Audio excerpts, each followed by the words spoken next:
Hello, my name's Yvette from the Believe and Achieve collection. Thank you so much for joining me today on this webinar about events. Today I'm going to be running through some training with you about turning your vision into a profitable event and kind of the process that I go through when I'm planning events.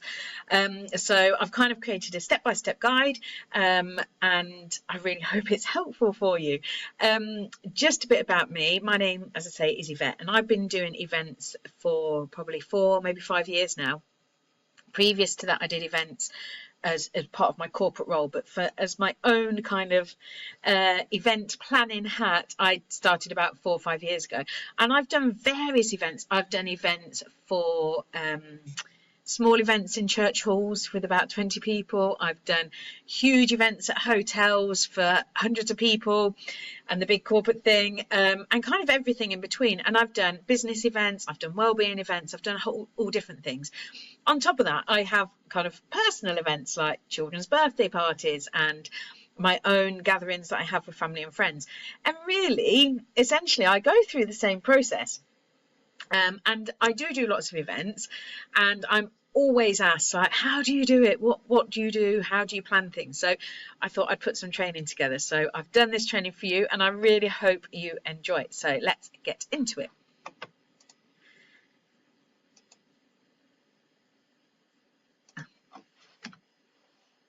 So firstly, it's really good to get clear on your event's purpose. It's very easy, especially if you're a small business owner or a business owner, to think that an event is a great way to bring loads of money in. It is, but that's a long-term goal. So and I will touch on a few bits as we go through, but if your main purpose of doing an event is to bring money in, I would say put that about number 3 or 4. So number 1, really get clear. So define your why. Why are you planning to put this event on in the first place? Is it to boost sales? Is it to build a community of like-minded people? Is it to launch a product or service? Is it to help people? Is it to get word out there? Is it for visibility? Whatever it is, really get clear and on why you're doing this and what you're hoping to get out of it, because it will help you create the right event. It will help you focus on the right things. And again, I will touch on it throughout. Don't focus on money, not in a sense of making loads of money on an event anyway, but really focus on why you're doing this. I've done several events, and one of probably my most successful events I've ever done are wellbeing, mindset and shopping events.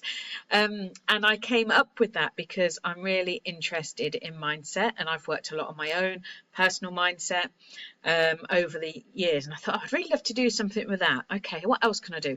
I love small business, and I had a lot of people within my network that were small business owners that created things like great products and great services, but they didn't have an avenue to kind of really showcase them.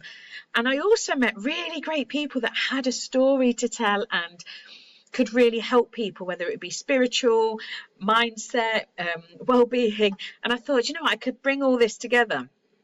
So I took my 3 things, my small business, my mindset and all the wellbeing stuff, and I created an event for it. And I was very clear on why I was doing this. I was doing this to help people. I was doing this to help people showcase their products and services, for people to learn.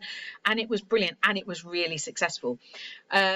So it really helped me define the kind of vibe for my event and what I should charge.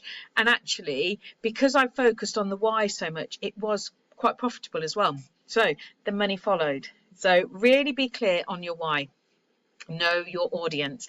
This is a really good one because you want to make sure that you're creating an event for the type of people that you want to go. You might have one person in mind. That's fine. I have sometimes when I write things, especially well-being and mindset stuff, whenever I'm writing things like that, I have one person in mind, and I think they are my perfect customer, the perfect person, and they would love this. So whenever I write something in that field, I always think about this person, and it really works. It really helps. But knowing your audience and knowing who you want to attend is really key, because that's going to set your strategy for your social media, for your marketing, for your planning, for your ticketing. Everything else is going to come down to your audience. Because if you are doing, for example, a yoga retreat for people, that's brilliant. You want to know people that are into yoga, you want to get into that kind of well-being circle, that's great. But if you then go and advertise that at your local, I don't know, local beer drinking pub, you're probably not going to have the right people in your audience to attend to advertise it to. So really know your audience. And what I have found is when I've created events that I'm really passionate about, a lot of the time my ideal audience is me. Because I'm creating the events for stuff that I love, for stuff that I want to share, for stuff that I'm really passionate about. And actually, so often I'm talking to me. So then I look at myself like, all right, who am I? Where do I like to hang out, whether it's online or in person?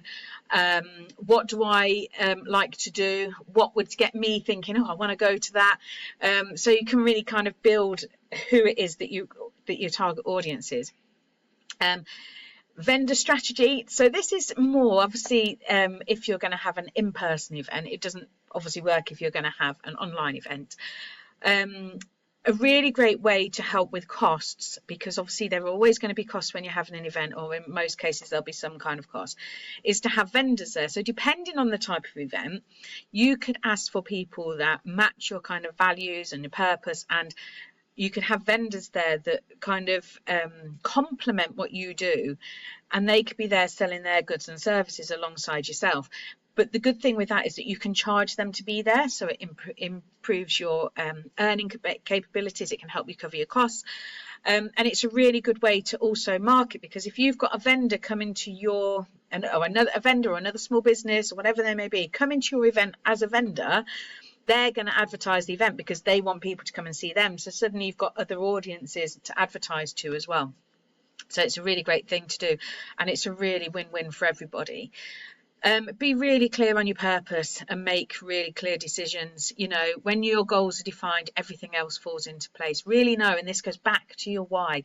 Really understand your why. Really understand what it is you're trying to achieve, because everything then will be clear. Because as you're, especially if you're working on your own, you will have to make all the decisions yourself, and it can be very easily, you can be very easily sidetracked by other people's opinions, other people's advice. But really, if you're doing this, you know what it is you want to do. So you kind of have to cut out all the noise and stay clear, and stay true to whatever your purpose is. So yeah, go for it. When and where, timing and venue choices. This is a really, really good one and really key. When you're thinking about when to do your event, there's some things you need to consider. Unless it's something that is obviously based around children, you know, be aware of school holidays. That's a big one for everybody.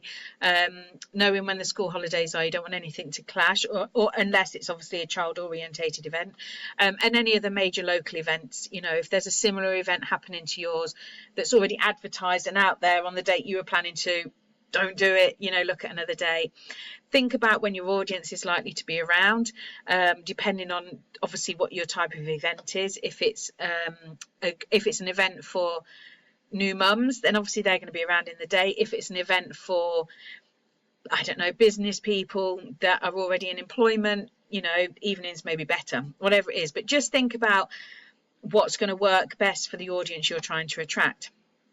But also choose times that work for you, depending on your own personal circumstances. What you don't want to do is go and book an event for a date and time that then you have to change everything around to get there, because if the event doesn't work for you, then there's pretty much no point doing it. So make sure that the event does work for you.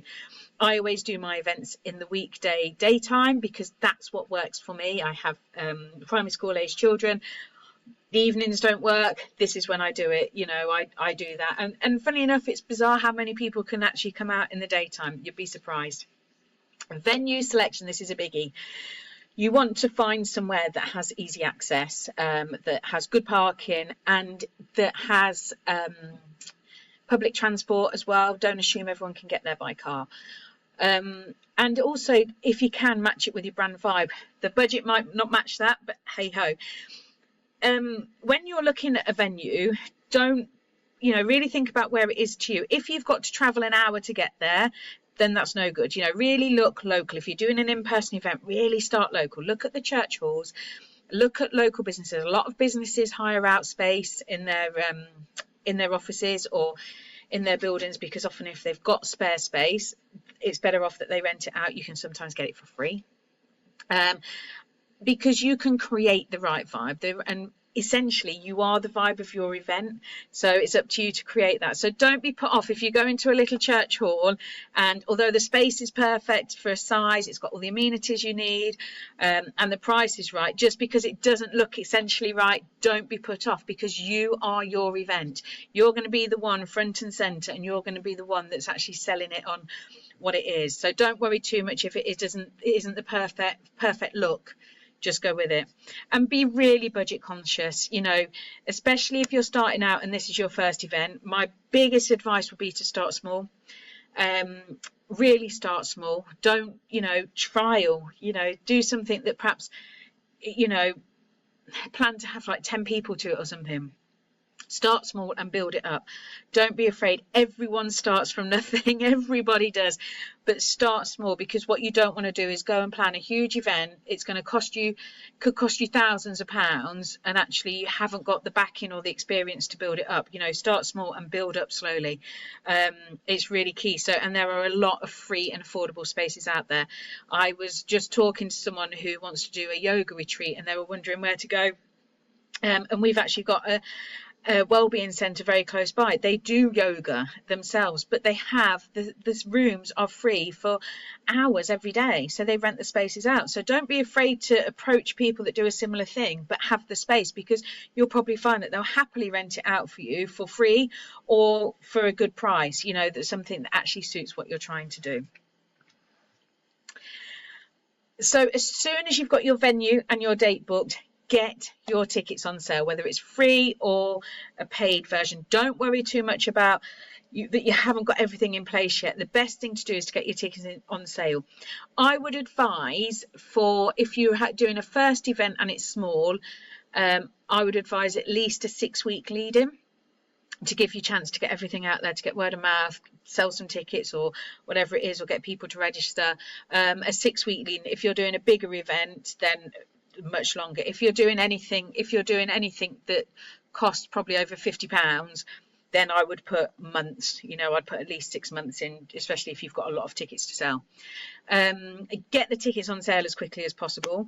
There are platforms such as Eventbrite that you can sell tickets on. If you're giving away tickets, so free tickets, it's free to put it on Eventbrite. There are massive benefits for this. Even if it's free, it's better to put the tickets and get people to register, so you can firstly understand how many people are coming, but secondly, and more importantly, you get their email address, so you can market to them. So when you do perhaps do a paid event in the future, then you've got people to market to. They're already interested and they're there. So yeah, put free events onto Eventbrite.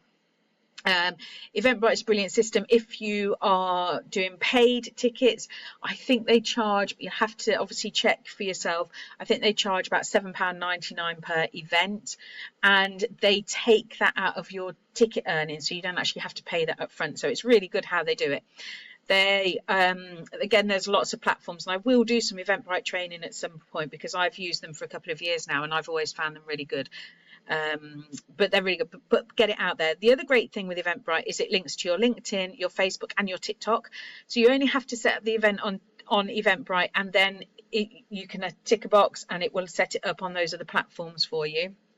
Great thing with Eventbrite is it will advertise to everyone else that uses Eventbrite. So if someone goes on to Eventbrite for another ticket, it might say to them, oh, there's another event in your area, have you looked at this? And especially if the events are free, Eventbrite definitely likes advertising free events, so that's a good one. But get it on sale. You can use, if you've got your event, your title of your event and your main purpose of your event and your date and your venue, get it on sale. Then you can, every time that you add something to it, maybe it's a vendor, maybe it's food and drink, maybe it's, I don't know, whatever it is, the agenda, you can add that in, and that becomes your social media plan as well. So, and it builds the interest, builds the buzz. Offer pricing tiers. If you are doing paid events, do an early bird discount, you know, book by such and such date and you'll get 10% off or 20% off or whatever it is. Eventbrite handles that brilliant. You can put your promotions in there, so you don't have to worry about it. You can put your timings in there and your expiry, so it's all done for you. If you are doing free events, there's also a way that you can drive revenue in. So maybe if it's a free event and people are just registering, you may have a VIP option. So if you're doing an in-person event, it may be that the VIP option is that they spend an extra £10. They can spend £10 and they get a free group session with you and one of the speakers, or they get a special, I don't know, get something special that's obviously relevant to your event and to your business or product, whatever it is you're doing. So there's ways to generate, and again, you can do all of that on Eventbrite. Create urgency. This is a great one. You might want to limit the amount of tickets that you have for early bird.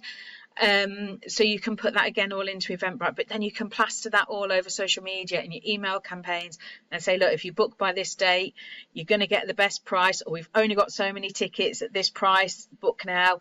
There's lots of different ways to word it, but it's a really great one to create urgency. And if it's quite a small event, you might want to put, this is a small event, the venue only holds X amount of people, so if you're going to come, you need to book. There's lots of ways to word it, and obviously it depends on the type of event you're doing.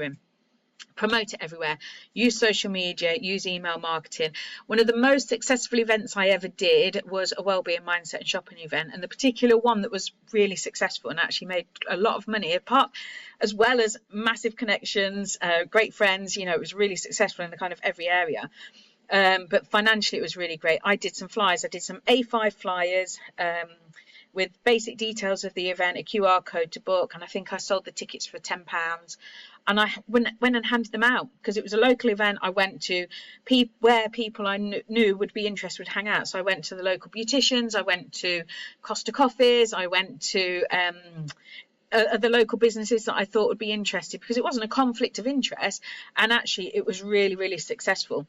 But the biggest thing to promote it is you have to get out and talk to people about it. Be really loud and be really proud about your event. Talk to your friends about it. If you're at work, still talk to your work colleagues about it. If you're a school mum and you're at the school gates, talk to people about it, because people will see your passion and your excitement and your confidence in your event. They'll want to come, and if they don't come, they'll know someone that does, and they'll say, oh, my friend's doing this event, it sounds brilliant, let's go. You are your best advocate, absolutely, every time. So if it's an in-person local event, you get out there and tell everyone about it. If it's an online event, get online, do lives, get talking about it. But again, just tell everybody. Put it in your friends' WhatsApp groups. You know, message friends, say, I'm doing this great event. Please tell your friends. Don't ask them to come, because as we know, friends and family rarely come or support. But if you ask them to share it for you or pass it on to someone that might be interested, they'll do it. But you are your best advocate, and you are your best promotional material for your event. So I've kind of said about being cautious with making your event be purely about money, because it really isn't. Events are funny things. Unless you are an event planner by trade and that is your business, events are a funny thing. You don't always make money on it, so you need to be really, really aware of that. And this is why I say don't make that your sole purpose, because if your sole purpose for doing an event is to make money, you're going to fall over pretty quickly. I've made money with events, I've broken even with events, and I've lost money with events.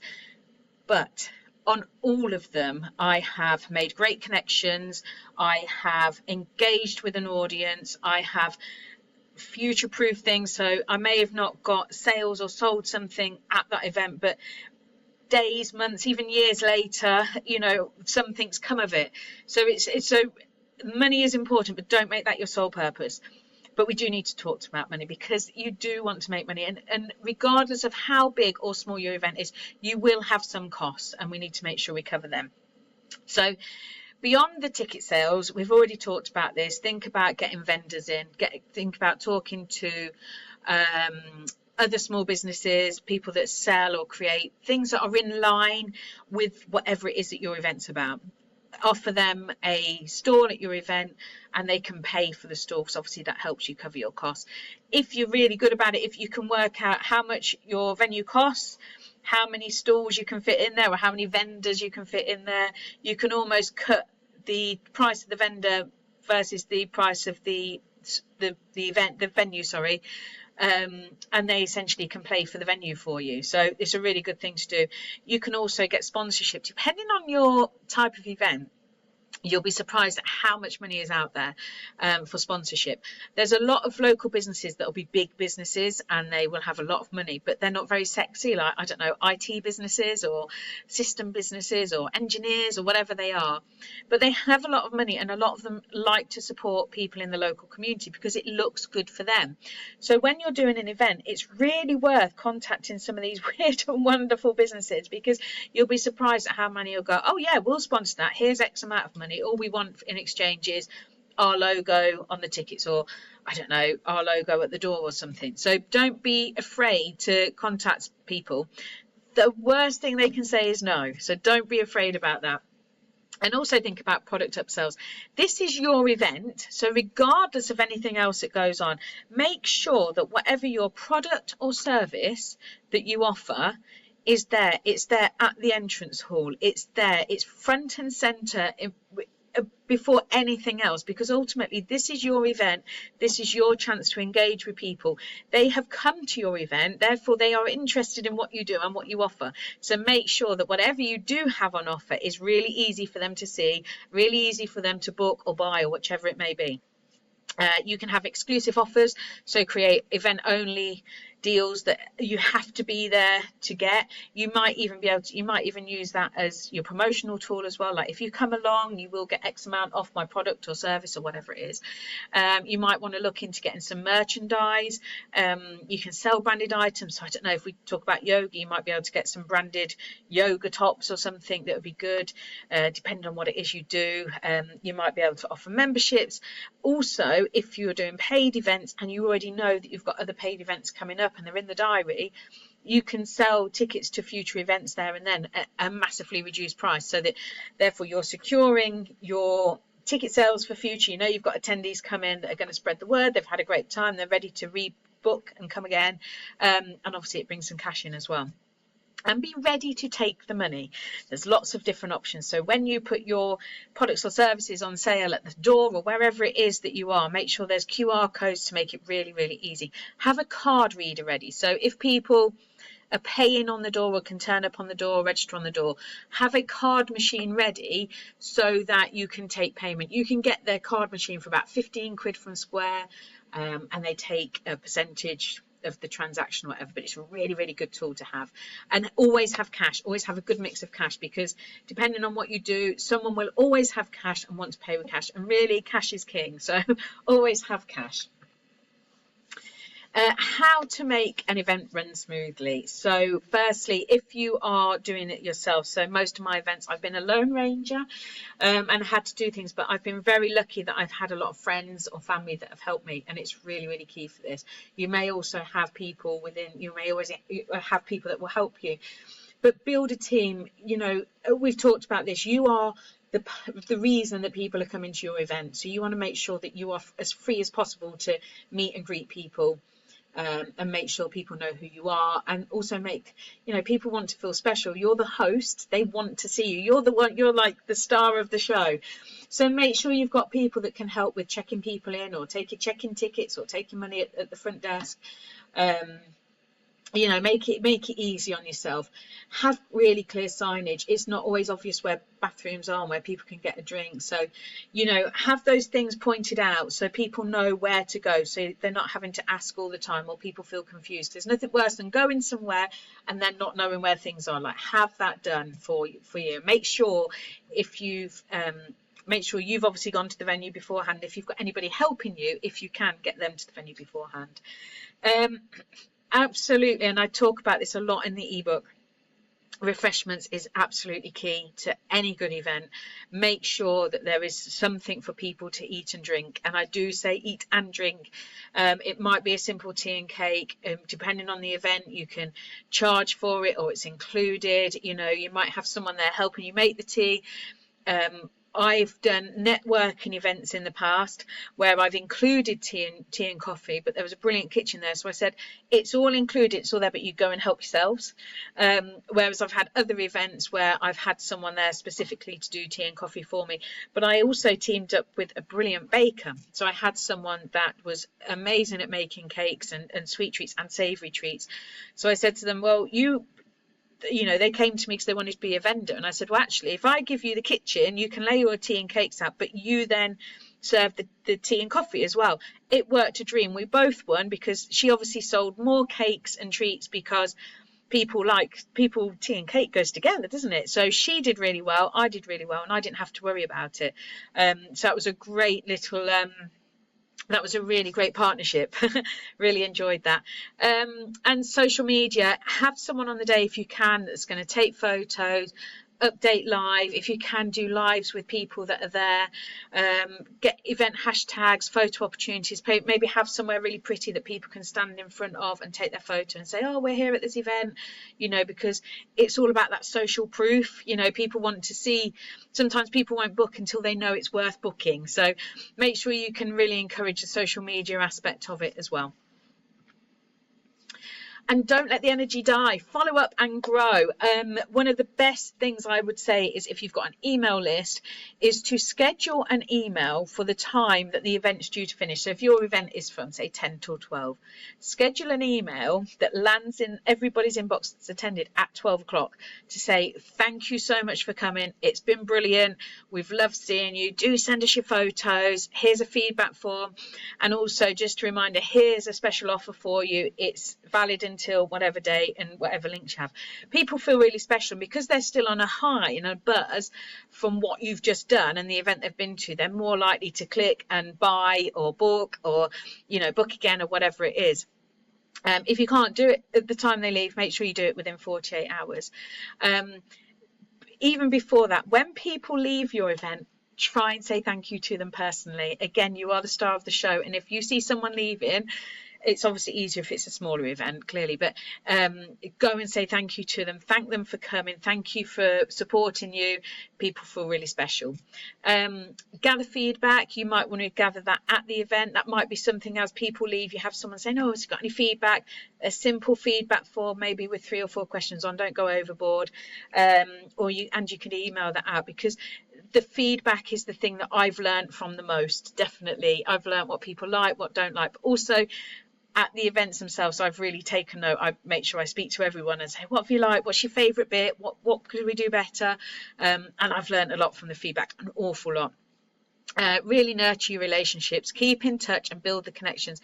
Make sure you really make a fuss of your vendors for coming along. Even though they've paid to be there, they have come out of their way to support you, and they've believed in your vision.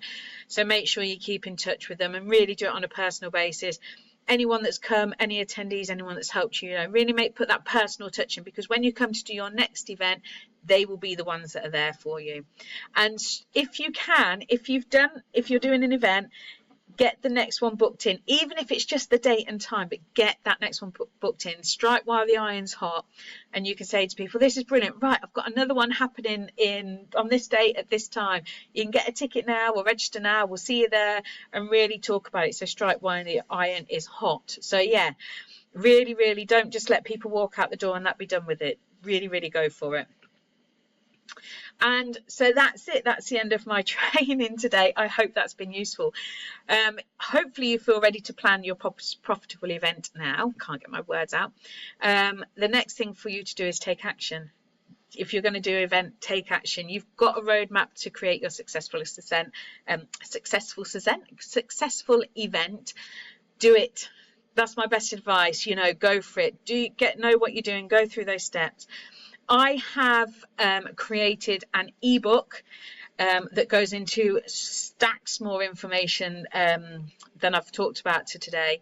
It's on my website, which is there. I'll send you the link as well. But if it's really detailed, and it talks a lot more about the day and how to support it. I shouldn't say that, really. I think it's brilliant. But that's available on my website. If you've got any specific questions or anything about event planning, feel free to contact me, email me. But I hope you've enjoyed that. Thank you for watching, and I hope to see you at one of my events very soon. Take care. Bye bye.